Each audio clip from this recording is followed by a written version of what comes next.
Media మిత్రులకు నమస్కారం. ఈరోజు తెలంగాణ రైతాంగానికి, తెలంగాణ నీటి హక్కులకు, తెలంగాణ ప్రజలకి చాలా ముఖ్యమైన అంశంపై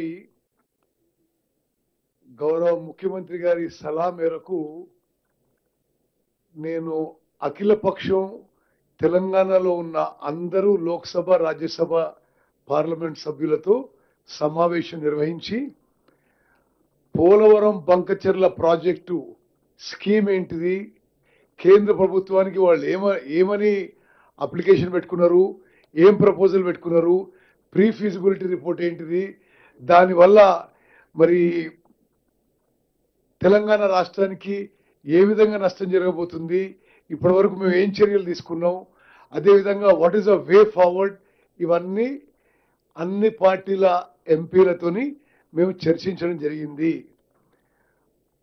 కాంగ్రెస్ పార్టీ నుంచి అందరు ఎంపీలు వచ్చారు. బీజేపీ పార్టీ నుంచి బీజేపీ రాష్ట్ర అధ్యక్షుడు కేంద్ర మంత్రి కిషన్ రెడ్డి గారు నాతో మాట్లాడి వాళ్ళ పార్టీ పక్షాన 2 ఎంపీలని పంపించడం జరిగింది. అదేవిధంగా ఎంఐఎం అసౌద్దీన్ ఓవైసీ గారు వచ్చారు. అదేవిధంగా టీఆర్ఎస్ పార్టీ నుంచి వడ్డీరాజు రవిచంద్ర గారు వచ్చారు.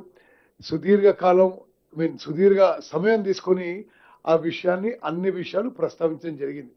అంటే ఇప్పటివరకు ఏమైంది, మేమేం చేసినాం, ఇప్పుడు ఏం చేయబోతున్నాం, మీరు చెప్పండి ఏ విధంగా ముందుకు పోవాలని చెప్పి వాళ్ళ సలహాలు సూచనలు కూడా తీసుకోవడం జరిగింది.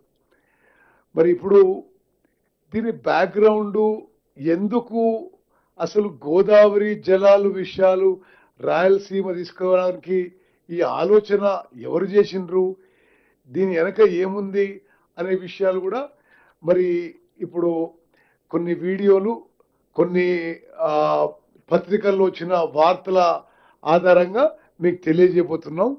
ఇప్పుడు ఆ వీడియోలు ప్లే చేయాల్సిందిగా రిక్వెస్ట్ చేస్తున్నారు. అన్ని కార్నర్స్లో అందరు ప్రజలు బాగుండాలని కోరుకుంటాం. ఎస్, రాయలసీమకు పోయి రాయలసీమకు నీళ్లు రావాలని నేను చెప్పిన మాట వాస్తవం. ఈరోజు కూడా చెప్తా ఉన్నా. ఎవరు వద్దంటున్నారు రాయలసీమకు నీళ్లు? నేను చెప్పింది ఏంది, అక్కడ కృష్ణా నదిలో నీళ్లు లేవు, గోదావరిలో ఉన్నాయి. మేము తెచ్చుకున్నాం, గోదావరికి తెచ్చుకుంటున్నాము, మీరు కూడా అక్కడి నుంచి తెచ్చుకోండి, మీకు మేము సహకరిస్తామని చెప్పినాం. బేసిన్లు బేసిజాలు అడ్డం పెట్టాము, మీకు సహకరిస్తాము. రాయలసీమ కరువు ప్రాంతము, వాళ్ళకి నీళ్లు రావాలి తప్పకుండా, అది న్యాయం, మీరు తెచ్చుకోండి, మేము అవుట్లెట్ సపోర్ట్ చేస్తామని చెప్పినాం. ఎందుకంటే అంటే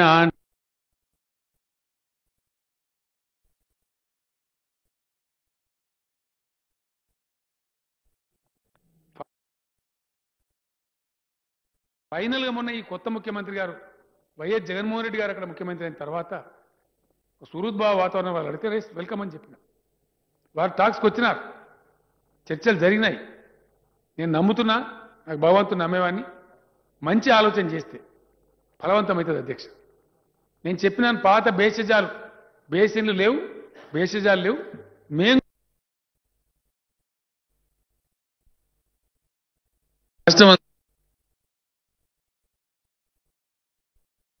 పిలిచి భోజనం పెట్టి కూర్చోబెట్టి, బేసిన్లు లేవు, బేసిజాలు లేవు, బ్రహ్మాండంగా నీళ్ళు వాడుకోండి, మేము వాడుకుంటాం, మీరు వాడుకోండి, ఇరు రాష్ట్రాలకు సరిపోను ఇంకో 1000 టీఎంసీలు ఎక్కువ ఉన్నాయి, పిచ్చి కొట్లాడలు బంద్ చేయండి అని చెప్పినాను.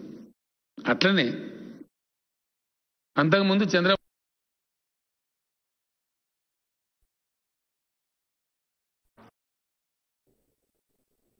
ఎవరో చిల్లర గారు కూడా నువ్వు రాయలసీమకు నిలువు అని అనలేదా? ఎందుకు అనలేదు? 100% అన్న. నేను ఖచ్చితంగా చెప్పిన, ఇప్పుడు కూడా చెప్తున్నా. ఎందుకు పోవద్దంటే రాయలసీమకు నీళ్లు, గోదావరిలో సముద్రానికి పోతున్నాయి నీళ్లు, అవి తీసుకొని పొమ్మని చెప్పిన నేను. తప్ప ఎక్సెస్ వాటర్ ఉంది గోదావరిలో, దాన్ని మలుపుకొని రా తీసుకుపోయినని చెప్పినాం. అది బుద్ధిమంతుల మాట కదా, మంచి మాట కదా. మేము కనుక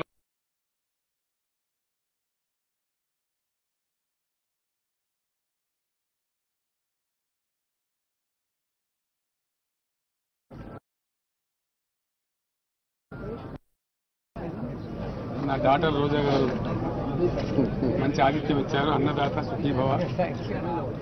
ఇప్పుడు ఊరికే సుఖీభవ కాకుండా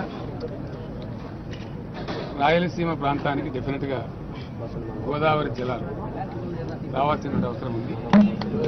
ఇప్పుడు ఇక్కడ ఆంధ్రప్రదేశ్ రాష్ట్రంలో క్రియాశీలకంగా రబస్ట్గా పనిచేసేటువంటి మంచి పట్టుదల ఉండేటువంటి యువ నాయకుడు జగన్మోహన్ రెడ్డి గారు ముఖ్యమంత్రి ఉన్నారు కాబట్టి తప్పకుండా అది సాధ్యమవుతుంది. ఒక ఎల్డర్ బ్రదర్గా జగన్మోహన్ రెడ్డి గారు రాయలసీమ ప్రజల బాధలు నాకు తెలుసు కాబట్టి 100% మా యొక్క ఆశీస్సులు సంపూర్ణ సహకారం 100% ఉంటుంది. ఇప్పటికే నేను ముఖ్యమంత్రి గారు ఆంధ్రప్రదేశ్ మంత్రివర్గం చాలా మంది వచ్చి చర్చలు కూడా జరిపాం. నీరు ఈరోజు మన కళ్ళ ముందు కనపడతాం. సుమారు 1000 టీఎంసీలు గోదావరి నుంచి పోయింది. ఆల్మోస్ట్ ఇప్పుడు 2 ప్రాజెక్టులు కూడా మనకు శ్రీశైలం సాగర్ ఫుల్ అయిపోయి సముద్రాన్ని నీళ్ళపోయి పరిస్థితి. ఆ నీళ్ళు అట్లా వేస్ట్గా పోకుండా మన ప్రజలకు ఉపయోగపడాలని చెప్పి ఒక పాజిటివ్ నిర్ణయానికి వచ్చాం. ఇది గత 60-70 సంవత్సరాల తెలుగు వాళ్ళ చరిత్రలో ఒక కొత్త అధ్యాయం జగన్ గారు నేను కలిసి లిఖించబోతా ఉన్నాం. ఇందులో కొందరికి అర్థం కాకపోవచ్చు, కొందరికి డైజెస్ట్ కాకపోవచ్చు, కొందరికి జీర్ణం కాకపోవచ్చు, కొందరికి అజీర్తి కావచ్చు. కానీ మేం చేయగలిగింది ఏం లేదు. కానీ ప్రజల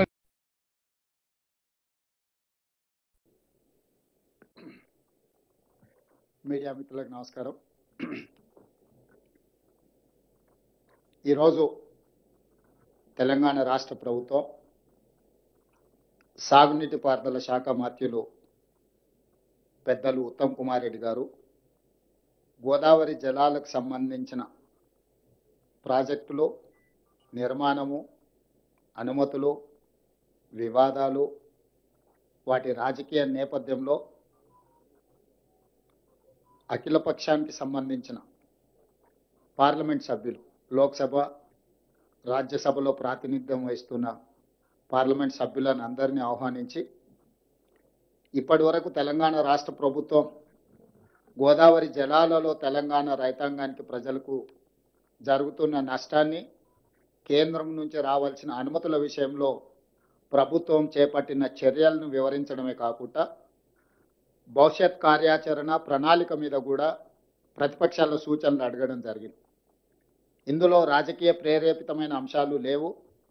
రాజకీయ ప్రయోజనాలకు తావు ఇవ్వకూడదన్న ఆలోచనతోటి ఈ సమావేశాన్ని మంత్రి గారు ఏర్పాటు చేసి ఈ సమావేశానికి ముఖ్యమంత్రిగా నన్ను, కేంద్ర మంత్రిగా కిషన్ రెడ్డి గారిని, కేంద్ర సహాయ మంత్రిగా బండి సంజయ్ గారిని, బీజేపీ పార్లమెంట్ సభ్యులను, బీఆర్ఎస్ పార్లమెంట్ సభ్యులను, ఎంఐఎం పార్లమెంట్ సభ్యులను, కాంగ్రెస్ పార్టీ పార్లమెంట్ సభ్యులను అందరిని కూడా ఆహ్వానించి సుదీర్ఘంగా అంశాలను అన్నిటిని కూడా వివరించడం జరిగింది.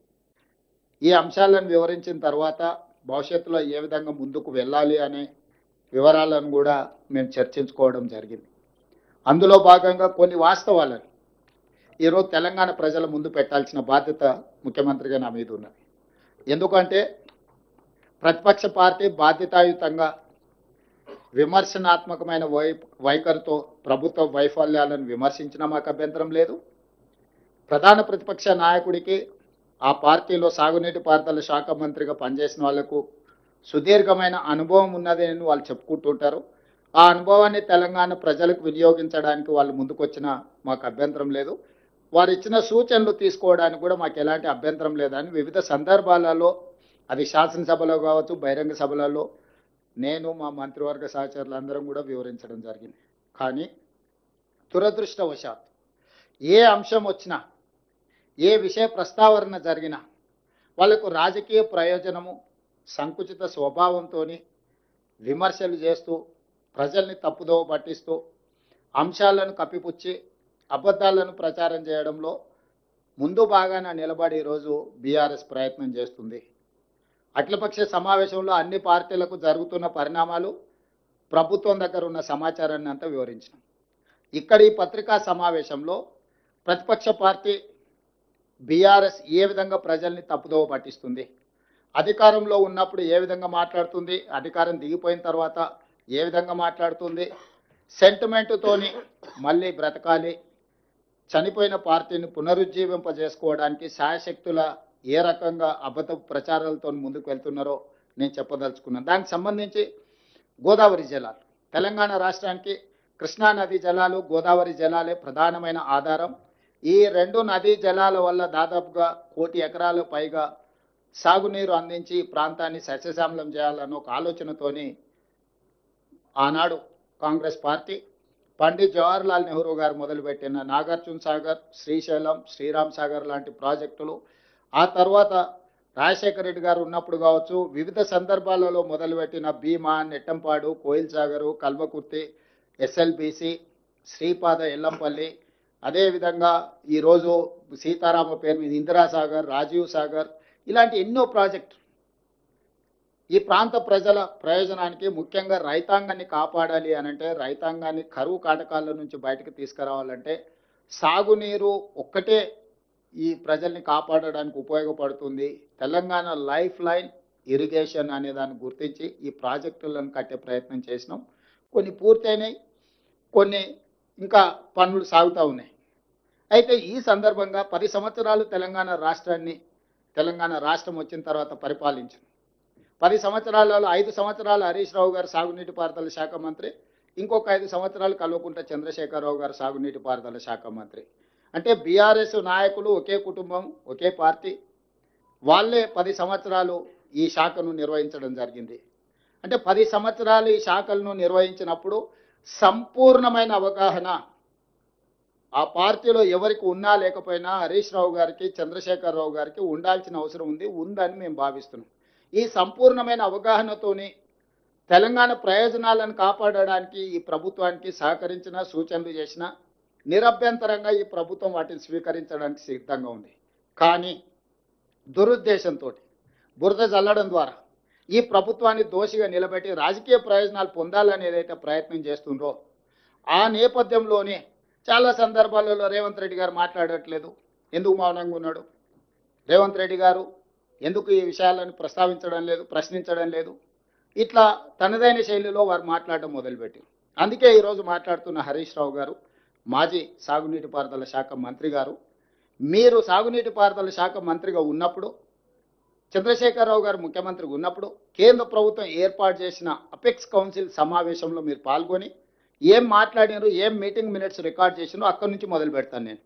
ఈ గోదావరి జలాలకు సంబంధించి, కృష్ణానది జలాలకు సంబంధించి ఆనాడు 2016 21/9/2016 శ్రమశక్తి భవన్, న్యూఢిల్లీ ఈ మీటింగ్ అపెక్స్ కౌన్సిల్ సమావేశంలో శ్రీ కుమారి ఉమాభారతి గారి జలశక్తి మినిస్టర్గా వారి అధ్యక్షత వహిస్తే, చంద్రబాబు నాయుడు గారు, చంద్రశేఖరరావు గారు ఇరు రాష్ట్రాల ముఖ్యమంత్రులుగా ఇందులో పాల్గొన్నారు. ఈ సమావేశంలో ఆంధ్రప్రదేశ్ సాగునీటి పారుదల శాఖ మంత్రిగా దేవినేని ఉమామహేశ్వరరావు గారు, తెలంగాణ సాగునీటి పారుదల శాఖ మంత్రిగా హరీష్ రావు గారు ఈ సమావేశంలో పాల్గొన్నారు. ఈ సమావేశంలో చాలా విషయాలు కృష్ణా నది మీద, గోదావరి నది మీద, అదేవిధంగా Krishna river management board, Godavari river management board నిర్వహణ, ప్రాజెక్టుల నిర్మాణము, ప్రాజెక్టులకు సంబంధించిన అనుమతుల మీద సుదీర్ఘమైన చర్చలు జరిగినాయి. దానికి సంబంధించి 8 పేజీల మీటింగ్ మినిట్స్ రికార్డ్ చేసి, ఈ 8 పేజీలలో 6వ పేజీలో 2వ పారాగ్రాఫ్లో దీంట్లో honourable chief minister of Telangana stated before the apex council that, second పారాగ్రాఫ్లో ఏముంది అని అంటే, for the existing ongoing and proposed projects in both the states of Krishna River, more than 1000 TMC of water is required. On the other hand, more than 3000 TMC is going waste into sea every year in Godavari River. Hence, we emphasize that as water is available, it has to be decided how best it can be utilized properly. He stressed the need for developing understanding between the two states by sitting together and amicably setting these issues. ఇది చంద్రశేఖరరావు గారు, చంద్రబాబు నాయుడు గారు, ఉమాభారతి గారి నేతృత్వంలో ఢిల్లీ శ్రమశక్తి భవన్లో సమావేశాన్ని ఏర్పాటు చేసి ఈ గోదావరి జలాలను, కృష్ణానది జలాలను ఏ విధంగా వినియోగించుకోవచ్చో అని చర్చించి, ఈ సమావేశంలో ఆనాటి తెలంగాణ ముఖ్యమంత్రి చంద్రశేఖరరావు గారు ఒక అంశాన్ని ఈ సమావేశంలో అధికారికంగా మీటింగ్ మినిట్స్లోకి తీసుకొచ్చారు. ఏమని? గోదావరికి సంబంధించిన 3000 టీఎంసీల నదీ జలాలు సముద్రంలో కలుస్తున్నాయి. ఈ సముద్రంలో కలుస్తున్న 3000 టీఎంసీ నీళ్లను కృష్ణా బేసిన్ మీద నిర్మించుకోవాల్సిన ప్రాజెక్టులకు 1000 టీఎంసీ అవసరం ఉంది. గోదావరి బేసిన్ నుంచి కృష్ణా బేసిన్కి గోదావరి జలాలను తరలించడం ద్వారా ఈ ప్రాజెక్టులను నిర్మించుకొని ఆ సమస్యల్ని పరిష్కరించుకోవచ్చని 80,000 పుస్తకాలు చదివిన టిఆర్ఎస్ భాషలో వాళ్ళు చెప్తా ఉంటారు అపర భగీరథుడని రకరకాలుగా. వారు కనిపెట్టిన బ్రహ్మ పదార్థమే 3,000 టీఎంసీలు గోదావరి నదీ జలాలు సముద్రంలో కలుస్తున్నాయి. ఆ రోజు పునాది రాయబడ్డది. గోదావరిలో 3,000 టీఎంసీల నీళ్లు సముద్రంలో కలుస్తున్నాయి. ఆ 3,000 టీఎంసీలను గోదావరి పరివాహక ప్రాంతం నుంచి కృష్ణా పరివాహక ప్రాంతానికి తరలించడం ద్వారా రాయలసీమకు నీళ్లు ఇవ్వాలనేది పునాది ఆ రోజు 2016-21 6వ నెలలో పడ్డది. ఇది మీటింగ్ మినిట్స్ రికార్డ్ అధికారికంగా. ఈ మీటింగ్ హరీష్ రావు గారికి తెలియదనడానికి వీల్లేదు. హరీష్ రావు గారు మంత్రిగా ఈ సమావేశంలో వారు కూడా పాల్గొన్నారు. కాబట్టి ఈ మీటింగ్ మినిట్స్ హరీష్ రావు గారికి నేను పంపిస్తాను. రెండవ పాయింట్, ఆ తర్వాత ఆంధ్రప్రదేశ్ తెలంగాణ లేకపోతే చంద్రబాబు నాయుడు గారు లేకపోతే చంద్రశేఖరరావు గారి మధ్యలో వైరుధ్యాలు లేకపోతే రాజకీయ అంతరాలు రకరకాల పరిస్థితుల వల్ల 2016 నుంచి 2019 వరకు ఇది కార్యరూపం దాల్చలేదు, వాయిదాలు పడుతూ వచ్చింది. 2019లో ఆంధ్రప్రదేశ్లో జగన్మోహన్ రెడ్డి గారు ముఖ్యమంత్రిగా మొదటిసారి బాధ్యత చేపట్టిన తర్వాత, తెలంగాణలో చంద్రశేఖరరావు గారు రెండవసారి ముఖ్యమంత్రిగా పదవి చేపట్టిన తర్వాత వీళ్ళిద్దరూ 4 సార్లు సమావేశమైనారు. దాదాపుగా 2019 జూన్ 28, అదేవిధంగా ఆగస్టు, అదేవిధంగా సెప్టెంబర్, అదేవిధంగా ఆగస్టు 12న 4 సార్లు అధికారిక సమావేశాలలో చంద్రశేఖరరావు గారు అదేవిధంగా ఆంధ్రప్రదేశ్ ముఖ్యమంత్రి జగన్మోహన్ రెడ్డి గారు కలిసి మాట్లాడుకొని చర్చించుకొని ఆ చర్చల సారాంశం ఏంటంటే జలబంధం. ఇవాళ ఆనాటి పత్రికలు చాలా వరకు మీకు అన్ని ఉన్నాయి, అవి చూపిస్తాను. లేకపోతే ఆ పేపర్లు ఈ పేపర్లు గోదావరిలో సాగుదాం ఇది వీటికి సంబంధించి ఒకవేళ వేరే పత్రికల మీద వాళ్ళకి ఏదైనా అనుమానం ఉంది లేకపోతే వేరే పత్రికలలో రాస్తే మేము వాటిని ఆమోదించమని అనొచ్చు. కానీ నమస్తే తెలంగాణ ఇది పెద్దన్నగా సహకరిస్తా. నమస్తే తెలంగాణ హెడ్లైన్ బ్యానర్ ఐటమ్. పట్టుదల ఉన్న సీఎం జగన్తో సాధ్యం, రతనాల సీమగా మార్చేందుకు సహకరిస్తాం. అదేవిధంగా ఈరోజు వారు దీనికి సంబంధించి పూర్తి స్థాయిలో 3 గంటలు చర్చించి గోదావరి జలాలను ఏ విధంగా రాయలసీమకు తీసుకెళ్ళాలి, అదేవిధంగా స్నేహ గీతిక ఇట్లాంటి హెడ్లైన్స్తోని గోదావరి కృష్ణా జలాల సంపూర్ణ వినియోగం, నదీ జలాల వివాదాల పరిష్కారం, గోదావరి జలాలు రాయలసీమకు తరలింపు వీటికి సంబంధించి పూర్తి స్థాయిలో చర్చించుకున్నారు.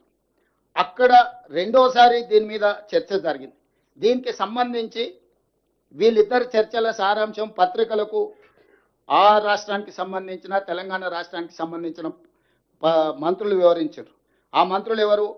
ఇరు రాష్ట్రాల సీఎం సమావేశం వివరాలను వెల్లడిస్తున్న తెలంగాణ మంత్రి ఈటల రాజేందర్ గారు, పక్కన బుగ్గన రాజేంద్రనాథ్ రెడ్డి.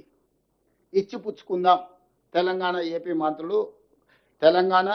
మంత్రులు రాజేందర్ అండ్ రాజేంద్రనాథ్ రెడ్డి. అంటే స్పష్టంగా సీమకు గోదావరి పత్రికలలో వచ్చింది ఏంటి, శ్రీశైలాన్ని తరలించాం తెలుగు రాష్ట్రాలు, ఏ రకంగా వీళ్ళు నీళ్లను రాయలసీమకు తరలించాలని చెప్పి చర్చించుకున్నారు. ఆ రోజు మంత్రివర్యులు ఈటెల రాజేందర్ గారు, బుగ్గన రాజేంద్రనాథ్ రెడ్డి గారు పత్రికా సమావేశం పెట్టి ప్రజలకు వివరించారు. నష్టం తక్కువ, లాభం ఎక్కువ. గోదావరి జలాలను రాయలసీమ ప్రాంతానికి తరలించడం ద్వారా, కృష్ణా పెన్నా బేసిన్కు తరలించడం ద్వారా నష్టం తక్కువ, లాభం ఎక్కువ అని ఇద్దరు ముఖ్యమంత్రులు కూర్చొని ప్రగతి భవన్లో 2 గంటలకు పైగా సమావేశమైన జగన్మోహన్ రెడ్డి గారు, అదేవిధంగా చంద్రశేఖరరావు గారు. తెలంగాణ నడిగడ్డ ప్రగతి భవన్లో ఆంధ్రప్రదేశ్ ముఖ్యమంత్రి, తెలంగాణ ముఖ్యమంత్రి కూర్చొని గోదావరి జలాలను రాయలసీమ పెన్నా ప్రాంతానికి కృష్ణా బేసిన్కు తరలించాలని, అదేవిధంగా నిధులు ఇవ్వాల్సిందిగా కేంద్రాన్ని కోరుదాం, పుచ్చుకునే ధోరణితో ముందుకెళ్దాం. అంటే ఒకవేళ డబ్బులు కేంద్ర ప్రభుత్వాన్ని అడుగుదాం, ఇవ్వకపోతే మనమే సొంతంగా కట్టుకుందాం అని చెప్పి వాళ్ళిద్దరు కలిసి మాట్లాడుకొని ముందుకెళ్ళిండ్రు. తక్కువ నష్టం ఎక్కువ భూసేకరణతో గోదావరి కృష్ణా నదుల అనుసంధానం. సో ఈ రకంగా ఈరోజు ఇంత స్పష్టంగా రాయలసీమను రతనాల సీమగా మారుస్తా, ఇవన్నీ కూడా చంద్రశేఖరరావు గారు స్వయంగా మాట్లాడిన మాటలు. ఇప్పుడు నేను తెలంగాణ ప్రజలకు వివరించదలుచుకున్నా. 2016లో చంద్రబాబు నాయుడు గారు, చంద్రశేఖరరావు గారు కేంద్ర ప్రభుత్వం ఏర్పాటు చేసిన అపెక్స్ కౌన్సిల్ సమావేశంలో స్పష్టంగా గోదావరి నదిలో 3,000 టీఎంసీల నీళ్లు సముద్రంలో కలుస్తున్నాయి, వాటిని రాయలసీమ ప్రాంతానికి సంబంధించిన కృష్ణా పెన్నా బేసిన్కు తరలించడం ద్వారా కరువు ప్రాంతాలను సస్యశ్యామలం చేస్తామని ఆ రోజు అక్కడ మాట్లాడినరు. దాన్ని ముందుకు తీసుకెళ్లాలని చంద్రశేఖరరావు గారే మొట్టమొదట ప్రతిపాదించింది. ఈ రోజు ఏదైతే గోదావరి బంకంచెర్ల ఆంధ్రప్రదేశ్ చంద్రబాబు నాయుడు గారు మొదలు పెట్టినరో 2016లో చంద్రశేఖరరావు గారు చంద్రబాబు నాయుడు గారు మాట్లాడుకున్న ప్రాతిపదికనే ఈ రోజు వాళ్ళ ప్రాజెక్టును ముందుకు తీసుకెళ్ళి 2019లో జగన్మోహన్ రెడ్డి గారు చంద్రశేఖరరావు గారు పూర్తి స్థాయిలో మాట్లాడుకొని ప్రాజెక్టు డిపిఆర్లు అన్ని రెడీ చేసి పెద్దన్నగా సహకరిస్తాను చంద్రశేఖరరావు గారు చెప్పడమే కాకుండా రాయలసీమ పర్యటన సందర్భంగా శ్రీమతి రోజా గారి ఇంటి దగ్గర ఏం మాట్లాడినో ఇప్పుడు వారు ఇప్పుడు వివిధ సందర్భాలలో ఏం మాట్లాడినో మీకు చూపించిన. ఇప్పుడు వారు ఇంత స్పష్టంగా గోదావరి జలాలను రాయలసీమకు సంబంధించిన కృష్ణా బేసిన్ పెన్నా బేసిన్కు తరలించడం ద్వారా రాయలసీమను రతనాల సీమలుగా చేస్తా అని చెప్పిన తర్వాత బేసిన్లు లేవు, భేషజాలు లేవు, మేము కలిసి పనిచేస్తాం, కలిసి ముందుకు సాగుతాం, సమర్థుడైన యువకుడు ఆంధ్రప్రదేశ్ ముఖ్యమంత్రిగా జగన్మోహన్ రెడ్డి గారు ఉన్నారు, నేను పెద్దనగా పూర్తిగా సహకరిస్తానని చంద్రశేఖరరావు గారు చెప్పిండ్రు.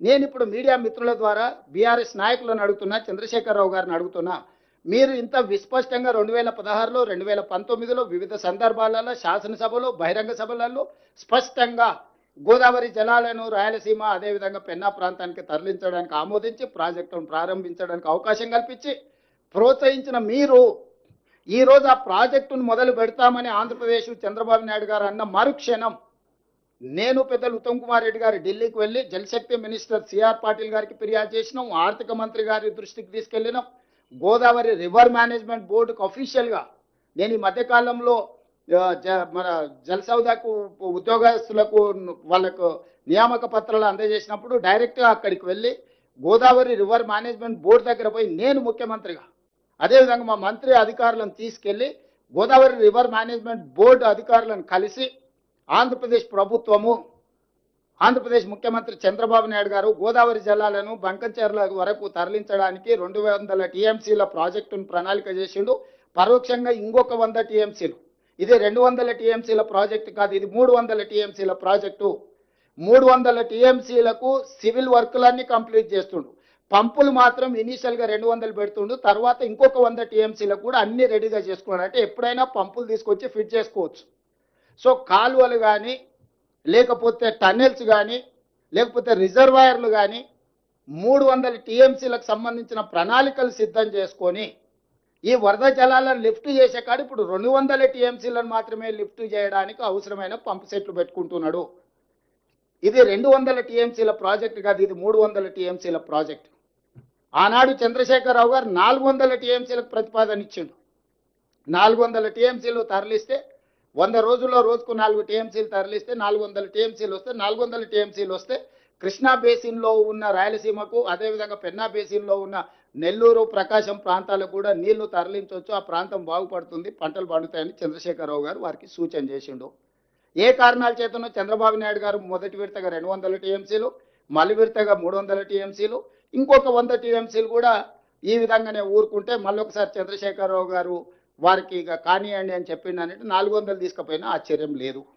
ఈరోజు అందుకే మేము రోడ్డు మీద పడి ఆగి చేయదలుచుకోలే, ఎందుకంటే మేము బాధ్యతతో ఉన్నాం, బాధ్యతతో కూడుకున్న విధానాలని ఆచరించాలనుకున్నాం. అందుకే ఈ ప్రాజెక్టు ప్రతిపాదన జరిగిన ఎంబడే చంద్రబాబు నాయుడు గారు అక్కడి శాసనసభలో మాట్లాడిన ఎంబడే నేను ఉత్తమ్ కుమార్ రెడ్డి గారు వెళ్ళి స్పష్టంగా గోదావరి రివర్ మేనేజ్మెంట్ బోర్డుకి మేమే సొంతంగా వెళ్ళి ఫిర్యాదు చేసినాం. గోదావరి రివర్ మేనేజ్మెంట్ బోర్డు తర్వాత జలశక్తి మంత్రి దగ్గరకు వచ్చి ఫిర్యాదు చేసినాం. అదేవిధంగా ఆర్థిక మంత్రి గారికి వేరే సందర్భంలో కలిసినప్పుడు ఈ అంశాలను ప్రస్తావించడం, ఎందుకంటే కేంద్ర ప్రభుత్వం ఆర్థిక సహాయం అందించబోతుంది. అదేవిధంగా వివిధ బ్యాంకుల నుంచి ఎఫ్ఆర్బిఎం పరిధిలో కాకుండా అవుట్ ఆఫ్ ఎఫ్ఆర్బిఎంలో లోన్లు ఇవ్వడానికి ఏదో ప్రయత్నాలు చేస్తున్నారని పత్రికల్లో వస్తున్నాయని మేము చదివినాం అని ఓరల్గా చెప్పడమే కాకుండా సంబంధిత శాఖ మంత్రి జలశక్తి మంత్రి గారికి లేఖ రాయడం కూడా జరిగింది. అధికారికంగా ఈ వివరాలన్నీ పెట్టి జలశక్తి మంత్రి గారు కూడా మాకు వెనక్కి స్పష్టంగా లేఖ రాసిండు. ఇంతవరకు వాళ్ళు మాకు ప్రాజెక్టు రిపోర్టే ఇవ్వలేదు, ప్రాజెక్టు రిపోర్టు మీ అభ్యంతరాలను పరిగణలోకి తీసుకోకుండా అనుమతి ఇచ్చే సమస్యనే లేదు, ఏ రకంగా కూడా ఇంతవరకు మా దృష్టిలో లేదు, మేము ఖచ్చితంగా చర్యలు తీసుకుంటాం. సిఆర్ పాటిల్ గారు మళ్ళీ ఉత్తమ్ కుమార్ రెడ్డి గారికి లేఖ రాయడం జరిగింది. ఈరోజు ప్రభుత్వం ఎక్కడే నిర్లక్ష్యం వహించలేదు.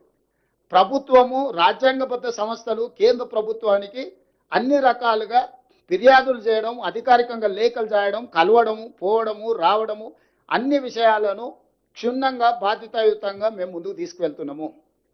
ఉన్న పలంగా హరీష్ రావు గారు బయటకు వచ్చేసి మొత్తం తెలంగాణకు అన్యాయం జరిగిపోతుంది, మొత్తం నీళ్ళన్నీ తరలించుకుపోతున్నాడు చంద్రబాబు నాయుడు, రేవంత్ రెడ్డి మౌనంగా ఉన్నాడు, ఉత్తమ్ కుమార్ రెడ్డి గారు ఉత్తగానే కూర్చున్నాడు అని బకెట్లో బురద తీసుకొని చల్లుకుంటే వెళ్తున్నాడు. అయ్యా, ఈ పాపానికి పునాది వేసింది మీ మామగారు. ఆ రోజు నువ్వు మంత్రి, నువ్వే ఆ సమావేశంలో ఉన్నావు. అయితే గీతే ఎవరినైనా శిక్షించాలంటే చంద్రశేఖరరావు గారిని, హరీష్ రావు గారిని శిక్షించాలి.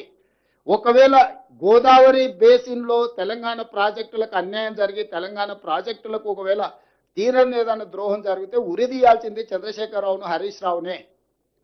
సర్వ పాపాలు చేసింది మీరు, పాపాల భైరవులు మీరు, తెలంగాణకు అన్యాయం చేసింది మీరు. కాంట్రాక్టర్లు ఇచ్చే కమిషన్లకు మీ ఇద్దరి కలయికనే ఒక కాంట్రాక్టర్ పెట్టిన సమావేశం. ఆ కాంట్రాక్టర్ పెట్టిన సమావేశంలో మీరిద్దరు, ఆయన సూత్రధారి అయితే కాంట్రాక్టర్, మీరిద్దరు పాత్రధారులుగా కూర్చొని కమిషన్లకు కక్కుర్తిపడి 400 టీఎంసీలు గోదావరిలో వరద జలాలు ఉన్నాయి, రాయలసీమకు పెన్నా ప్రాంతానికి తరలిస్తామని అన్ని కుట్రలు చేసి ఈరోజు మీ చేతిలో లేకుండా పోయిందని చెప్పి ఆ బురదంతా తీసుకొచ్చి మాకు అంటించాలని ప్రయత్నం చేయడం ఇది భావ్యమా? అందుకే ఈరోజు స్పష్టంగా తెలంగాణ ప్రజలకు నేను చెప్పదలుచుకున్నా, వీళ్ళు ఏ రోజు కూడా తెలంగాణ ప్రయోజనాల కోసం కృషి చేయలేదు. ఈరోజు కృష్ణా బేసిన్లో ఉమ్మడి రాష్ట్రంలో ప్రారంభించిన ఏ ఒక్క ప్రాజెక్ట్ అయినా, మనకు ప్రధానమైన ఆధారం Krishna basin, Godavari basin. Krishna basin మీదకి వద్దాం.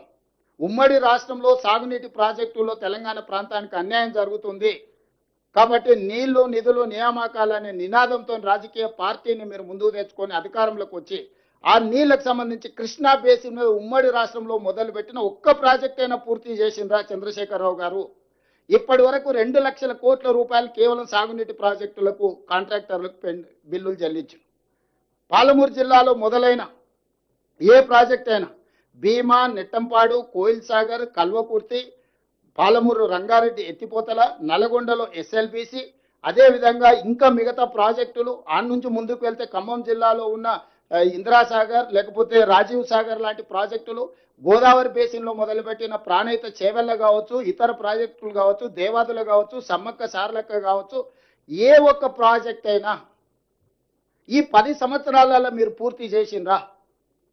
ఆనాడు తుమ్మిడిహెట్టి దగ్గర మొదలుపెట్టి ప్రాజెక్టు కట్టినుంటే అసలు లిఫ్టులు లేకుండానే గ్రావిటీతోనే ఈరోజు ప్రాజెక్టులన్నీ కంప్లీట్ అయ్యి మొత్తం ఉత్తర తెలంగాణ సస్యశ్యామలం అయ్యేది ఉండే. కానీ కాసుల కక్కుర్తితోటి తుమ్మిడేటి దగ్గర కట్టకుండా వదిలేసి అబద్ధాలు ప్రచారం చేసి మేడిగడ్డ, సుందిల్ల, అన్నారం లిఫ్టులు కట్టి పంపులు పెట్టి మీరు కట్టుడు కూలుడు 3 ఏళ్లలో జరిగిపోయింది. 1,00,000 కోట్లు ఆవిరైపోయినాయి. ఈరోజు 1,00,000 కోట్లు ఖర్చు పెట్టిన ప్రాజెక్టు 1,00,000 ఎకరాలకు కూడా నీళ్ళు ఇవ్వలేదని అంటే మిమ్మల్ని ఏమనాలి? ఈరోజు విచారణను ఎదుర్కొంటున్న సందర్భంలో, వాస్తవాలు బయటకు వస్తున్న సందర్భంలో తెలంగాణ ప్రజల్ని తప్పుదోవ పట్టించాలని చెప్పి లేనిది ఉన్నట్టుగా మొత్తం ఒక అబద్ధాన్ని ప్రచారం చేసి ఈ అబద్ధాల ముసుగులో మీరిద్దరు బతికి బట్టగట్టాలని ప్రయత్నం చేస్తున్నారు. నేను అడుగుతున్న సూటిగా సాగునీటి ప్రాజెక్టుల మీద ఇప్పటివరకు 2 లక్షల కోట్ల రూపాయలు బిల్లులు చెల్లించారు. ఇంకొక 2 లక్షల కోట్ల రూపాయలకు టెండర్లు పెండింగ్ ఉన్నాయి. ఈరోజు రాష్ట్ర ఆర్థిక పరిస్థితి ఎట్లుందో నేను మళ్ళీ చెప్పాల్సిన అవసరం లేదు. ఈరోజు ఒక 1000 కోట్లు ప్రతి నెల సాగునీటి ప్రాజెక్టులు ఖర్చు పెట్టి ఎట్లయినా వీటిని పూర్తి చేద్దామంటే 500 కూడా ఇవ్వలేని పరిస్థితి వచ్చింది రాష్ట్ర ఆర్థిక పరిస్థితి. 10 ఏళ్ళు 2 లక్షల కోట్ల రూపాయలు ఖర్చు పెడితే 1500 కోట్లతోని పూర్తి కావాల్సిన కల్వకుర్తి పూర్తి కాలేదు, 500-600తోని పూర్తి కావాల్సిన కోయిల్ సాగర్ కానీ, భీమా కానీ, నెట్టంపాడు కానీ పూర్తి కాలేదు. దేవాదులు అక్కడనే ఉంది, కాంతానపల్లి అక్కడనే ఉంది, సమ్మక్క సారలకు అక్కడనే ఉంది, ప్రాణహిత చేవల్ల ఎడారిగా మారింది, తుమ్మిడిహెట్టి దగ్గర తట్ట మట్టి కూడా తీయలేదు. మొత్తం ప్రాజెక్టులను గాలికి వదిలేసి ఏడ పంపులు పెట్టి ఏడ లిఫ్టులు పెడితే ఏడ మా ఇల్లు నిండుతుందో అని ఒక ప్రణాళికబద్ధంగా మొత్తం రాష్ట్రాన్ని, ఆర్థిక వ్యవస్థను దోసుకొని ఈరోజు అక్కసుతోని, అసూయతోని అబద్ధాల ప్రచారం కల్పించి నిరంతరం 24 గంటలలో 18 గంటలు కష్టపడి సీతారామకు నీటి కేటాయింపులు మేము తెచ్చినాం, సమ్మక్క సారలకు ఒక కొలికి పట్టుకొచ్చినాం, పాలమూరు రంగారెడ్డి ఎత్తిపోతల నీటి కేటాయింపులను ఒక కొలికి పట్టుకొచ్చినాం, కల్వకుర్తి ప్రాజెక్టును పూర్తి చేసే ప్రయత్నం చేస్తున్నాం. ఈరోజు సంగంబండ నుంచి అన్ని ప్రాజెక్టులను పూర్తి చేయడానికి ప్రయత్నం చేస్తాం. ఎస్ఎల్బిసి 42 కిలోమీటర్ల టన్నెల్ 30 కిలోమీటర్లు కాంగ్రెస్ కంప్లీట్ అయితే సంవత్సరానికి 1 కిలోమీటర్ కొడితే కంప్లీట్ అయ్యేది. గ్రావిటీతో 3,60,000 ఎకరాలకు ఫ్లోరైడ్ ప్రాంతమైన నల్గొండకు నీళ్ళు వస్తాయి అనుకుంటే దాన్ని అక్కడ పడవ పెట్టిన దాంట్లో కమిషన్లు రావాలి. మనమే కష్టపడి తిరిగి ప్రారంభిస్తే అనుకోకుంటే దుర్ఘటన జరిగితే అక్కడ మనుషులు చచ్చిపోతే పైశాచిక ఆనందం. అసలు వాళ్ళ కళ్ళలో మనుషులు చచ్చిపోయినప్పుడు ఎప్పుడైనా హరీష్ రావు గారి ఫేస్ చూడండి, కేటీఆర్ ఫేస్ చూడండి, ఇట్లా వెలిగిపోతూ ఉంటుంది, ఇట్లా బల్బు 1000 వోల్టుల బల్బు లాగా. ఎక్కడైనా మనిషికి బాధ ఉంటుంది, మన మనుషులం. రోడ్డు మీద కాకి చచ్చిపోయి కనిపిస్తే కూడా అరే మా కాకి చచ్చిపోయింది కదా అని ఒక నిమిషమన్నా మనం సానుభూతి చూపిస్తాం. పిల్లలు చచ్చిపోతే అదే పైశాచిక ఆనందం. ఎక్కడైనా యాక్సిడెంట్లో ఎవరైనా మనుషులు చచ్చిపోతే అదే పైశాచిక ఆనందం. ఎక్కడైనా పనులు చేస్తుంటే కార్మికులు చచ్చిపోతే అదే పైశాచిక ఆనందం. మీ పార్టీ అకౌంట్లోనే 1,500 కోట్ల రూపాయలు ఉన్నాయి. ఎవరిచ్చిండ్రు అవి? తెలంగాణ ప్రజలు ఇచ్చినటివే కదా. అందులోకి వెళ్ళి ఆ కుటుంబానికో 10 లక్షలు, ఆ కుటుంబానికో 10 లక్షలు, ఆ కుటుంబానికో 10 లక్షలు, ఈ దురదృష్టవశాత్తు ప్రమాదంలో చచ్చిపోయిన పేదలకు పంచిపెడతారని ఈ 18 నెలలు చూసిన. 10 పైసలు పిల్లికి కూడా బిచ్చం పెట్టరు. రోడ్డు మీద 10 పైసలు ఒకవేళ కనిపిస్తే కూడా బండి పక్క కాపి రోడ్డు పక్కనాక 10 పైసలు కూడా తీసుకొని జేబులు వేసుకొని పోయే లక్షణాలు ఉన్న మీరు ఈరోజు తెలంగాణ ప్రయోజనాల గురించి మీరు మాట్లాడుతుర్రా?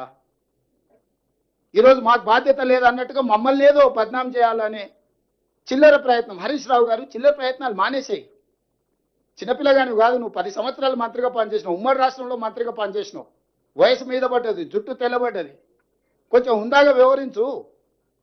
వాస్తవాలు ఉంటే మాట్లాడి. ఇవ్వాలి నేను ఇవన్నీ చెప్తున్నా. ఇవాళ ఈ మీటింగ్ మినిట్స్, ఇన్ని పేజీల మీటింగ్ మినిట్స్ ఇవాళ బయట పెడుతుంది. తలకాయ ఎక్కడ పెట్టుకుంటావు హరీష్ రావు గారు? ఎన్ని రోజులు అబద్ధాలతో బతుకుతారు? జీవితాంతం కుటుంబం అంతా అబద్ధాలు చెప్పే బతుకుతారా? మేము మాట్లాడతలేం కదా, మౌనంగా ఉన్నాం కదా అని మా చేతగాని పని అనుకుంటురా? మేం పని చేయాలా? ఈరోజు ప్రతిపక్షంలో ఉన్నప్పుడు పోరాటం చేసినాం, పాలకపక్షంలో ఉన్నప్పుడు మా బాధ్యత నిర్వహించాలి, పని చేయాలని చెప్పి పని చేయడానికి నిరంతరం ప్రయత్నం చేస్తున్నాం. మేము ఎప్పుడు ఢిల్లీకి వెళ్ళినా ఢిల్లీలో ఏముందా మాకు? ఢిల్లీ కేంద్ర ప్రభుత్వానికి కొన్ని సబ్జెక్ట్స్ ఉంటాయి, రాష్ట్ర ప్రభుత్వానికి కొన్ని సబ్జెక్ట్స్ ఉంటాయి, కేంద్ర రాష్ట్ర ప్రభుత్వాలకు కొన్ని సబ్జెక్ట్స్ ఉంటాయి. కేంద్ర ప్రభుత్వం నుంచి అనుమతులు తెచ్చుకోవాలంటే పొయ్యి కలవకుంటే అనుమతులు ఎట్లకెళ్ళి వస్తాయి? మేము డెట్ రీస్ట్రక్చర్ చేసుకోవాలి. నువ్వు అడ్డగోలుగా 11% అప్పులు తెచ్చినావు, దాన్ని 7% తగ్గించాలంటే కేంద్ర మంత్రిని కలవాల్సిన అవసరం లేదా? ఎన్విరాన్మెంటల్ ఇష్యూస్లో రోడ్లు, చిన్న చిన్న రోడ్లు కూడా ఫారెస్ట్ ఏరియాలో 10 ఏళ్ల నుంచి రోడ్లు ఆగిపోయినాయి. ఎన్విరాన్మెంట్ మినిస్టర్ని కలవకుంటే అనుమతులు వస్తాయి? ఈరోజు రీజనల్ రింగ్ రోడ్ మనం నిర్మించుకోవాలనుకుంటున్నా, ఆ మంత్రిని సర్ఫేస్ మినిస్టర్ని కలవకుంటే అనుమతులు వస్తాయి? ఈరోజు మెట్రో అనుమతి తెచ్చుకోవాలనుకుంటున్నాం, ప్రధానమంత్రిని కలవకుంటే మెట్రో అనుమతి వస్తుందా? ఈరోజు మూసి ప్రక్షాళన చేసుకోవాలనుకుంటున్నాం, దానికి సంబంధించిన అనుమతులు నిధులు తెచ్చుకోవాలంటే ఎవరిని కలవాలి? నువ్వు ఇవన్నీ ఇస్తావా చెప్పు? రోజు ఆడికే వస్తాం, ఎర్రవల్లి ఫామ్ హౌస్కి వచ్చి కూర్చుంటాం, కూర్చుంటాం. వంతుల వారిగా నేను ఉత్తమైన డ్యూటీ చేస్తాం, ఒకరి తర్వాత ఒకరం. అన్ని మీరే ఇది ఎట్లాగ ఉన్నాయి కదా. 10 పైసలు మితికి ఇవ్వండి, 50,000 కోట్లు ఏమవుతుంది? సంపాదించింది ఇద్దరు బాబామర్దలు అనుకుంటే ఒక 50,000 కోట్లు ఒక లెక్కనా? బాండ్స్ రాసిస్తాం రాష్ట్ర ప్రభుత్వం నుంచి. 10 పైసలు మితికి ఇవ్వండి. ఏడ దాచుకుంటారు? దాచిపెట్టుకొని టెన్షన్తో బీపీ షుగర్లు లో బీపీ వచ్చేసి హాస్పిటల్ వాడాల్సి వస్తుంది, దాచుకుని ఎవరు దొంగ ఎత్తుకుపోతాడో అని. ఎందుకు వస్తున్నాయి లో బీపీ షుగర్లు? అడ్డగోలుగా సంపాదించి అవి ఎవడొచ్చి పట్టుకుంటాడో అని టెన్షన్తో వస్తున్నాయి. ఇట్లాంటి నీచమైన మనస్తత్వం ఉన్న ప్రతిపక్ష నాయకులు ఉండడం దురదృష్టకరము. ఈరోజు సమావేశం ఏర్పాటు చేస్తే దామోదర్ రావు రాడు, సురేష్ రెడ్డి రాడు, పాపం అమాయకుడు గాయత్రి రవిని పంపించాం. ఏం చెప్తాం ఆయనను? పాపం ఆయన బాధలు ఆయనే మాట్లాడితే ఒక రాసి కాగితం రాసి పంపించారు, ఇదే చదువు అని. అది చదివినాక మాట్లాడితే ఆయనకి ఏం తెలుస్తలేదు, ఇక లేదు వాకౌట్ అన్నాడు. మనం వాకౌట్ల కోసం సమావేశం విలువలే కదా, మాట్లాడుకోనికే పిలిచినాం, సూచన తీసుకోనికే పిలిచినాం. కాగితం రాసి ఇచ్చి పాపం లీడర్ వస్తాడు అనుకున్నాం, లీడర్ను పంపించారు, వచ్చి మొత్తం చూసి మొత్తం చదువుతున్నాడు. ఆయన కూడా సహచర పార్లమెంట్ సభ్యుడు, రెండోసారి రాజ్యసభకు వచ్చిండు, ప్రజాప్రతినిధిగా అతన్ని గౌరవించాలని అతను చెప్పినంత విన్నాం. నేను కొన్ని విషయాలు ప్రస్తావించడం మొదలు పెట్టగానే అసలు రంగు బయటపడదు అనగానే ఇక నేను లేచి వెళ్ళిపోతున్నా సార్, నేను ఉంటే ఉన్న ఉద్యోగం ముడతాను లేచి వెళ్ళిపోయాను. పాపం ఏం చేస్తాం? ఇది పరిస్థితి. అందుకే మీడియా మిత్రులారా, మీరు కూడా అబద్ధాలు చెప్పేటోళ్ళకి అంత ప్రచారం కల్పించకండి. మీరు కూడా పరోక్షంగా ఇట్లాంటి అబద్ధాలను ప్రోత్సహించినట్టుగా మారుతున్నది పరిస్థితి. దయచేసి ఈరోజు ఉన్న పరిస్థితిని మీరు అర్థం చేసుకోండి. మాకు ఏమి దాపరికం లేదు ఇందులో. తెలంగాణ రాష్ట్ర ప్రయోజనాలే మా ఆలోచన. తెలంగాణ రాష్ట్ర ప్రయోజనాల కోసం ఎవరినైనా కలుస్తాం, ఎవరితోనైనా కొట్లాడతాం. ఇందులో ఎలాంటి శశపిషలు లేవు. సామభేద దాన దండోపాయాలల్ల మొదటి అంకంలో ఉన్నాం.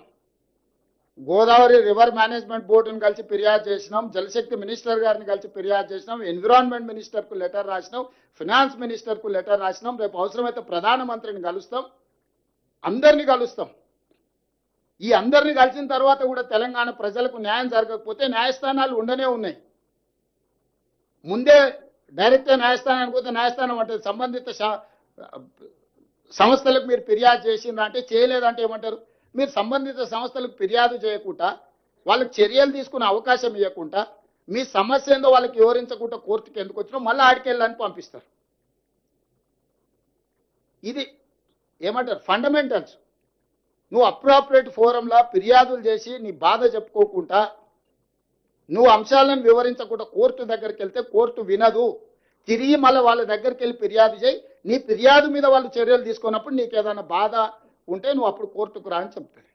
అందుకే ఈరోజు తెలంగాణ రాష్ట్ర ప్రభుత్వం అన్ని ప్రక్రియలు రాజకీయ పార్టీలను సంప్రదిస్తున్నాము, ప్రజాప్రతినిధులను సంప్రదిస్తున్నాము, సంబంధిత రాజ్యాంగబద్ధమైన సంస్థలకు ఫిర్యాదులు చేస్తున్నాము, మేము కేసు బిల్ చేస్తున్నాం. రేపు ఇవన్నీ ప్రయత్నాలు చేసినా మా తెలంగాణ ప్రయోజనాలకు భంగం కలుగుతుంది. కేంద్ర ప్రభుత్వం, ఆంధ్రప్రదేశ్ ప్రభుత్వం తెలంగాణ ప్రజల ప్రయోజనాలను ఫనంగా పెట్టి గోదావరి జలాలను రాయలసీమ పెన్నా బేసిన్కి తరలిస్తున్నారు. ఇది మాకు తీరని అన్యాయము అని చెప్పి కోర్టుకు వెళ్ళినప్పుడు మనకి న్యాయం జరుగుతుంది. ఈరోజు అందుకే చంద్రబాబు నాయుడు గారికి నేను సూచన చేస్తున్నా, మీరు పక్క రాష్ట్ర ముఖ్యమంత్రి, కేంద్రంలో మీకు పలుపాడి ఉండొచ్చు, మోడీ గారు మీరు ఏం చెప్తే అది వినొచ్చు. అంత మాత్రాన మీ ప్రాజెక్టులకు అన్ని అనుమతులు వస్తాయని మీరు అనుకుంటే అది భ్రమ.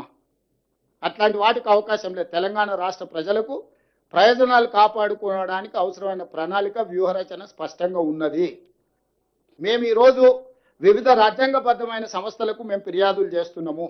రాజ్యాంగబద్ధమైన సంస్థలు మా హక్కులను కాపాడడానికి, మా హక్కులను మాకు అందించడానికి ముందుకు వస్తే సరే, లేకపోతే న్యాయస్థానానికి వెళ్తాం. అక్కడ కూడా జరగకపోతే ప్రజల దగ్గర పోతాము.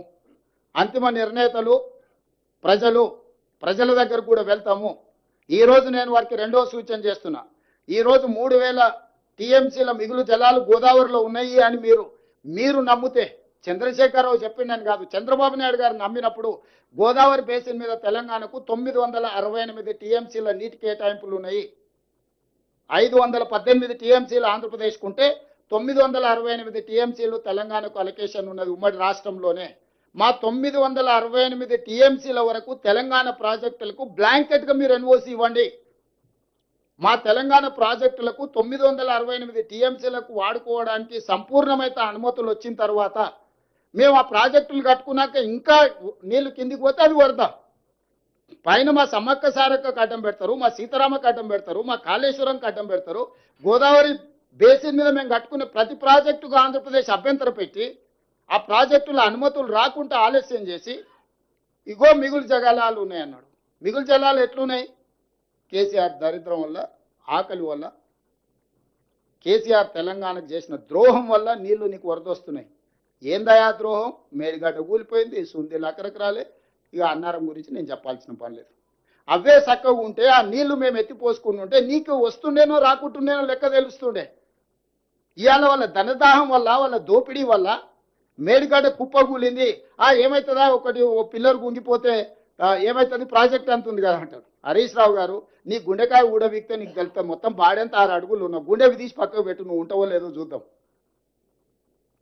ప్రాణహిత చేవెళ్ల గోదావరి జలాల మీద మేడిగడ్డ అనేది గుండెకాయే. ఆ గుండెనే లేకున్న తర్వాత మిగతా బాడీ ఉందని చెప్పుకోవడానికి తప్ప సున్నా కూడా ప్రయోజనం లేదు. ఇవాళ అన్నిటికంటే కింది నుంచి లిఫ్ట్ చేయాల్సింది, అక్కడి నుంచి మేడిగడ్డ నుంచి నీళ్ళు ఎత్తి అన్నారంలో పోయాలి, అన్నారంలో పోసిన నీళ్లు సుందిళ్ళలో పోయాలి, సుందిళ్ళలో పోసిన నీళ్లు మిడిమానేరు, అక్కడి నుంచి శ్రీపాద ఎల్లంపల్లి, అక్కడి నుంచి ఎస్ఆర్ఎస్పి, అక్కడి నుంచి మిగతా ప్రాంతాలకు నీటిని తరలించాలి. అసలు కానీ పిసలు అయిపోయింది అని అంటే, అసలు పిసల్ గయా అంటారు ఉర్దూలో. అసలు పిసల్ గయా భాయ్, आपको समझ में नहीं आ रहा, जानबूझ के बोल रहे हैं या बिना ऐसे ही बोल रहे? ఇట్లా మొత్తం ప్రాజెక్టుని కుప్పగూల్చి మీ ధనదాహానికి బలైపోయిన మేడిగడ్డ, అన్నారం, సుందీల పోవడం వల్ల ఈ రోజు కిందికి వరద జలాలు పోతున్నాయి. 10 సంవత్సరాలు మీరు గోదావరి బేసిన్ మీద ప్రాజెక్టులు కట్టకపోవడం వల్ల ఈరోజు చంద్రబాబు నాయుడు గారు తరలించకపోతా అని ధైర్యంగా చెప్పగలుగుతున్నాడు. 10 సంవత్సరాలు కృష్ణా బేసిన్ మీద మీరు ఏ ఒక్క ప్రాజెక్టు పూర్తి చేయకపోవడం వల్ల నువ్వు సంతకాలు పెట్టి తెలంగాణను మోసం చేసినావు. 811 టీఎంసీ నికర జలాలు ఆనాడు ఉమ్మడి ఆంధ్రప్రదేశ్కి కేటాయింపులు జరిగితే నువ్వే 2015లో పోయి సంతకాలు పెట్టినావు. మా తెలంగాణకు 299 టీఎంసీ చాలు, మీరు 512 టీఎంసీలు తీసుకెళ్ళమని. పోనీ అదే అనుకుందాం, ఆ 299 టీఎంసీలు అన్న 10 సంవత్సరాలలో ఎప్పుడైనా వాడినవా? మొన్న మొదటిసారి మేము వచ్చినాక 286 టీఎంసీలు వాడినవా? ఈ 10 ఏళ్లలో నువ్వు కల్వకుర్తి కానీ, భీమా కానీ, నెట్టంపాడు కానీ, కోల్చాగర్ కానీ, ఎస్ఎల్బీసీ కానీ, పాలమూరు రంగారెడ్డి పూర్తి చేసి ఉంటే కనీసం నువ్వు చేసిన దుర్మార్గానికి ఆ నీళ్ళను వాడుకునేటోళ్ళం కదా.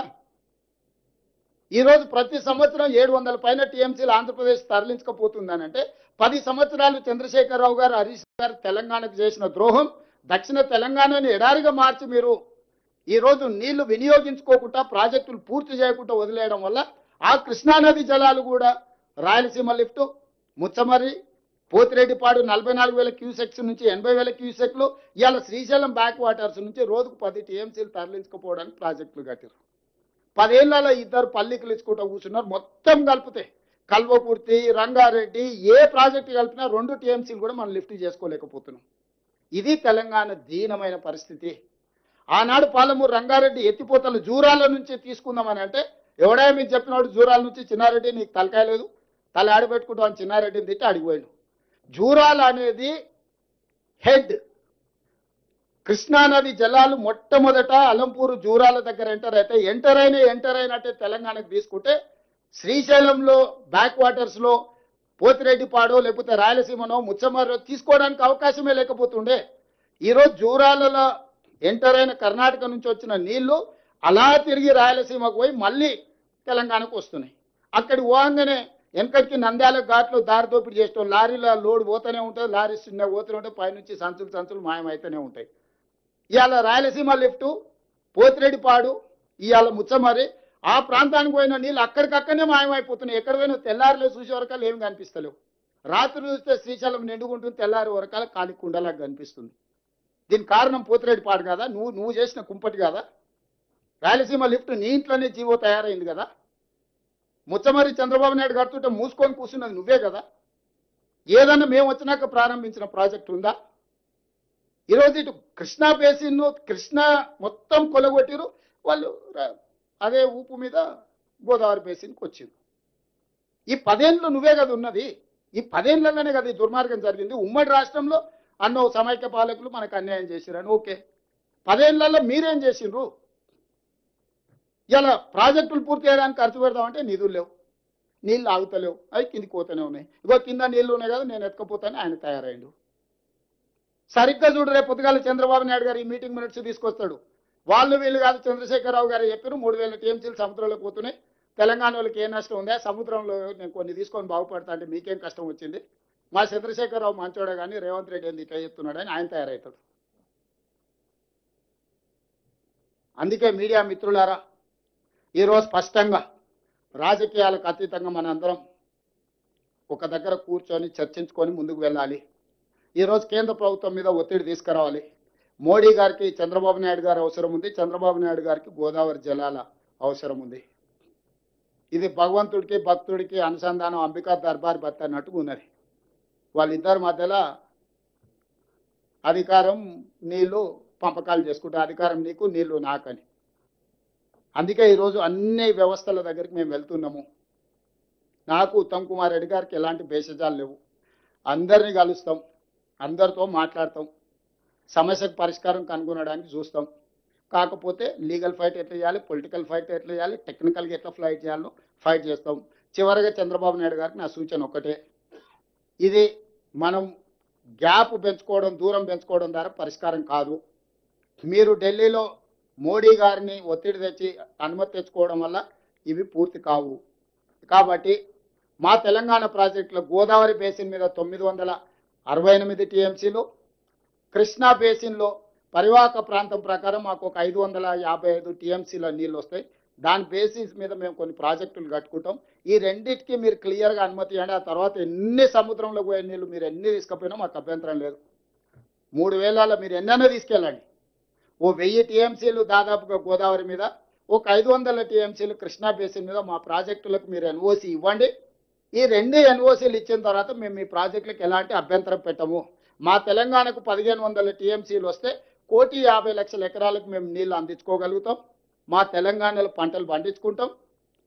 మీకు మాకు ఎలాంటి సమస్యలు ఉండవు. వ్యక్తులుగా కాదు, ఇది 2 సంస్థలు, 2 రాష్ట్రాలు.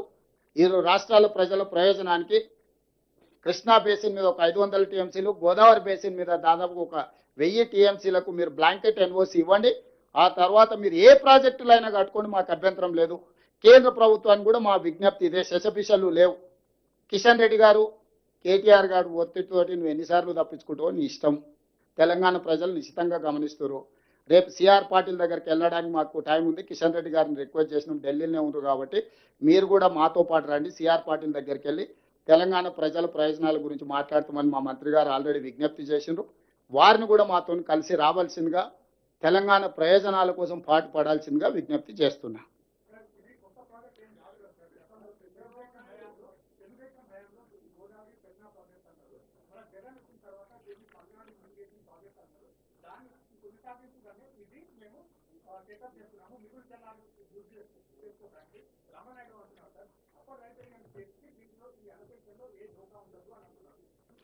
రాహుల్ గారు, మీకు యూనివర్సల్ వాటర్ లాస్ మీరు ఒకసారి చదువుకోండి. యూనివర్సల్ వాటర్ లాస్ ప్రకారం పరివాహక ప్రాంతం వాడుకున్న తర్వాతనే దిగువ ప్రాంతాలకు నీళ్ళు ఇవ్వాలి. నెంబర్ 1. దిగువ ప్రాంతాలలో ఉన్న పరివాహక ప్రాంతానికి నీళ్లు సరిపోయిన తర్వాతనే ఇంకొక బేసిన్కు నీళ్లు తరలించాలి. ఈరోజు గోదావరి బేసిన్లో ఉన్న ఆయకట్టుకు నీళ్ళు ఇవ్వకుండా ఇతర బేసిన్లకు తరలించడానికి వీల్లేదు. Point number 1. ఇట్లాంటి వాదన వల్లనే ఈ వాదనలు వితండవాదంగా మారే తెలంగాణ రాష్ట్ర ఉద్యమం వచ్చి తెలంగాణ రాష్ట్రం ఏర్పడిన తర్వాత ఈ ప్రాజెక్టుల నిర్మాణం కోసము, నిర్వహణ కోసము, వివాదాల పరిష్కారం కోసం గోదావరి రివర్ మేనేజ్మెంట్ బోర్డ్ అని పెట్టినరు. అందులో ఆఫీసర్స్ కమిటీ ఉంది, మినిస్టర్స్ లెవెల్ కమిటీ ఉంది, యూనియన్ మినిస్టర్ నేతృత్వంలో ముఖ్యమంత్రుల కమిటీ ఉన్నది. ఈ ప్లాట్ఫామ్లలో ఎక్కడ చర్చించకుండా గోదావరి రివర్ మేనేజ్మెంట్ బోర్డుకి మీరు ప్రాజెక్టు రిపోర్ట్ ఇవ్వకుండా ఆ గోదావరి రివర్ మేనేజ్మెంట్ బోర్డు మా అభ్యంతరాలను మాకు లేఖ రాసి మా అభ్యంతరాలను తీసుకున్న తర్వాత ఆ అభ్యంతరాలను నివృత్తి చేసినాకనే ముందుకు వెళ్ళాలి. ఈ ప్రాసెస్ నంతా ఆంధ్రప్రదేశ్ డీవియేట్ చేసి మాకు అధికారం ఉంది, మేము అధికారాన్ని చెలాయిస్తాం, మోడీ గారు మాతో పాటు ఉన్నారు కాబట్టి ఢిల్లీ నుంచే కిందికి దిగుతామని వస్తున్నారు. ఇది మీరు అర్థం చేసుకోవాల్సిన పాయింట్. ఇది నిజంగానే ఆంధ్రప్రదేశ్ వాదనలో బలం ఉంటే చట్టం చేసింది పార్లమెంట్, రివర్ మేనేజ్మెంట్ బోర్డులు ఏర్పాటు చేసి. State reorganisation act 2014 saying that Godavari River Management Board has to address Godavari issues. Krishna River Management Board has to address Krishna River Management Board issues. Officers level committee, minister level committee, chief minister level headed by Jal Shakti minister. ఈ appropriate ఫోరంలో అయినా ఎక్కడ resolve కాకపోతే legal battle ఉంటుంది. ఈ appropriate ఫోరంలలో ఈ project గురించి చర్చించకుండా సీదా finance minister దగ్గర, సీదా ఎన్విరాన్మెంట్ మినిస్టర్ దగ్గరికి అప్రూవల్ అయినాక కదా పర్యావరణ శాఖ దగ్గరికి వెళ్లాల్సింది. ఇది అప్రూవల్ అయినాక కదా ఆర్థిక శాఖ మంత్రి దగ్గరికి వెళ్లాల్సింది. ఇవన్నిటిని పక్కన పెట్టి ఈరోజు ఆ వైపున ముందుకు వెళ్తున్నారు అని అంటే ఇందులో వాళ్ళు చేస్తున్న వాదనలో లోపం ఉందన్న సంగతి మీరు అర్థం చేసుకోండి.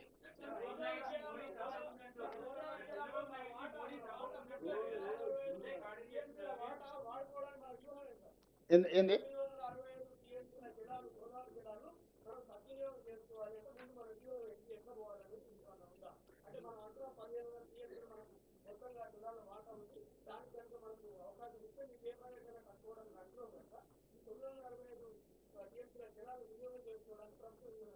ప్రభుత్వానికి ఇప్పుడు కాదు, 60 ఏళ్ళ నుంచి వ్యూహం ఉంది. దాంట్లో భాగంగానే ఎస్ఆర్ఎస్పి వచ్చింది, శ్రీపాద ఎల్లంపల్లి వచ్చింది, అదేవిధంగా మిడ్ మానేర్ వచ్చింది, లోయర్ మానేర్ వచ్చింది. ఇవన్నీ ప్రాజెక్టులు, మంజిరా వచ్చింది, సింగూర్ ప్రాజెక్ట్ వచ్చింది.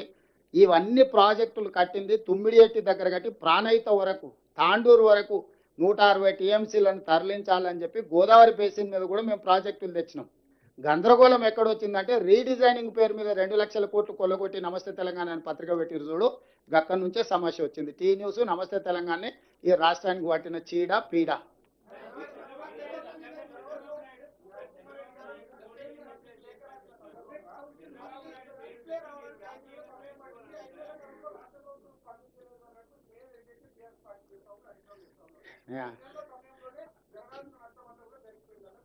ఇప్పుడు హరీష్ రావు గారి యొక్క అక్కస్కు మందు లేదు, దానికి ఏం మందు లేదు. అసూయకు మందు ఉండదు, తెలుసు కదా నీకు.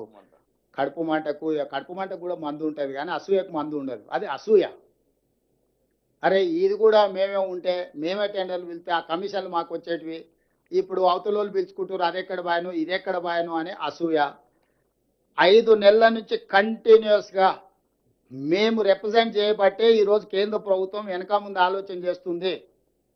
ఈరోజు మా ప్రయత్నాల వల్లనే ఇది ఒక కనీసం పులి స్టాప్ కామా పడ్డది. ఈరోజు మిగతా సమస్యలకు పరిష్కారం వస్తుంది.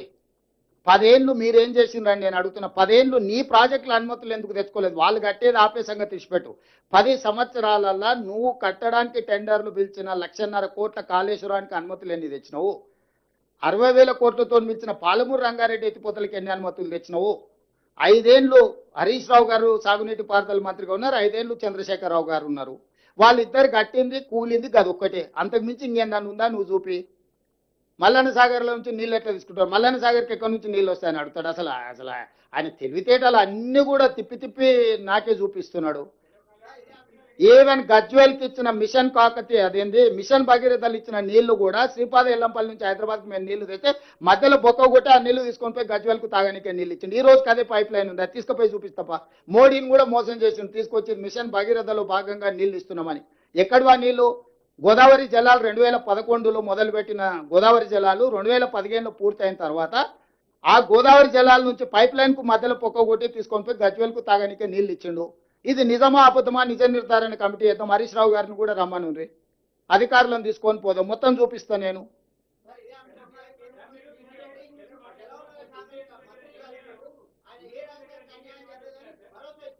ఎవరు?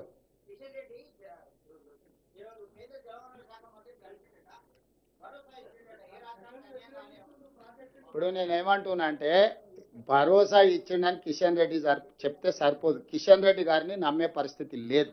కిషన్ రెడ్డి గారి ఇంటిగ్రిటీనే బిగ్ క్వశ్చన్. ఇంత కీలకమైన సమావేశాన్ని ఇక్కడ మేము పెట్టి అఖిలపక్షాన్ని పిలిచి మీరు రాండి మీరు సహకరించండి అంటే వీడికి రాకుండా నాకు పని ఉంది ఢిల్లీలో అని పోయిండు మంచిది, వేరే మీటింగ్లు ఉన్నాయన్నాడు.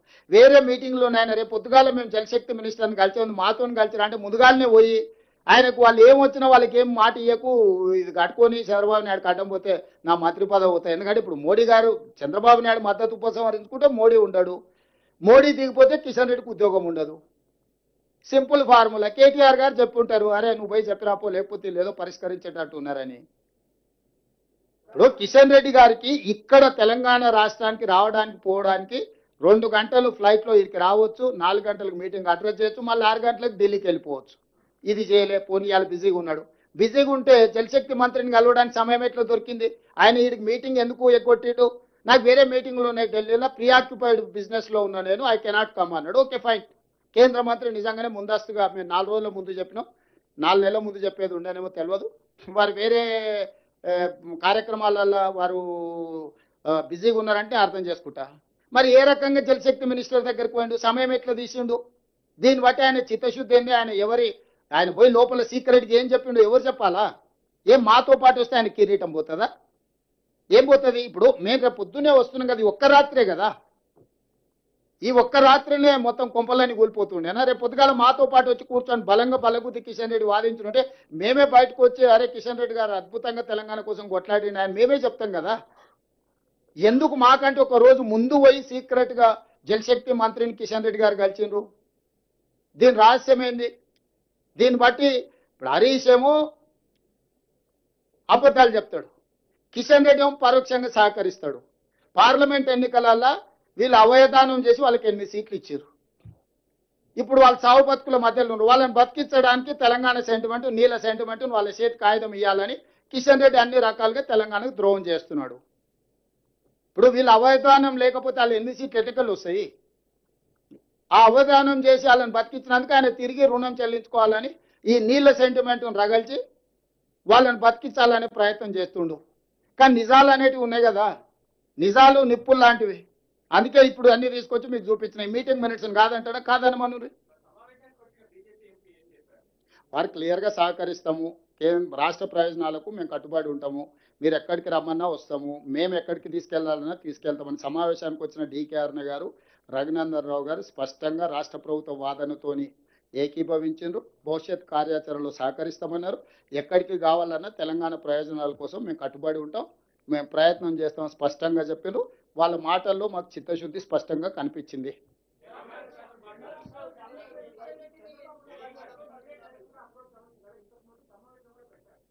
అవునే, ఇది ప్రభుత్వం అధికారిక కార్యక్రమం. నువ్వు మా ఇంట్లో ఫంక్షన్, మీ ఇంట్లో ఫంక్షన్ ఉంటే నువ్వు నేను మాట్లాడుకోవచ్చు. ఇది అధికారికంగా ఏర్పాటు చేయాల్సింది. ఫిర్యాదు చేస్తున్నాము. ఆర్బిట్రేటర్ ఎవరు? 2 రాష్ట్రాల మధ్యలో వివాదాలు వచ్చినప్పుడు arbitrator government of India, Jalshakti minister. రేపు పొద్దుగాల పోయి జలశక్తి మినిస్టర్ని కలుస్తున్నాము. అపెక్స్ కౌన్సిల్ చైర్మనే జలశక్తి మినిస్టర్. ఆ అపెక్స్ కౌన్సిల్ చైర్మనే రేపు పోయి కలుస్తున్నాం మేము.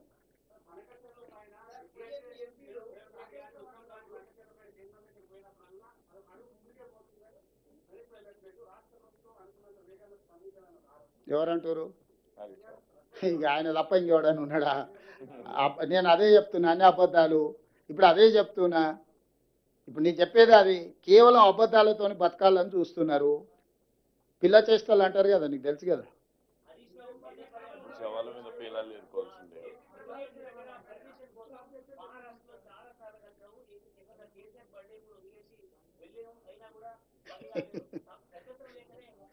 నరేందర్, ఇట్లాంటి అబద్ధాలతో ఎక్కువ కాలం బతకలేరు. క్యాబినెట్ అప్రూవల్ ఉందని చెప్పిండ్రు. 96 క్యాబినెట్లు అయినాయి. 96 క్యాబినెట్లలో ఎక్కడ కూడా కాళేశ్వరానికి అనుమతి లేదు. నేను స్పష్టంగా చెప్తున్నా.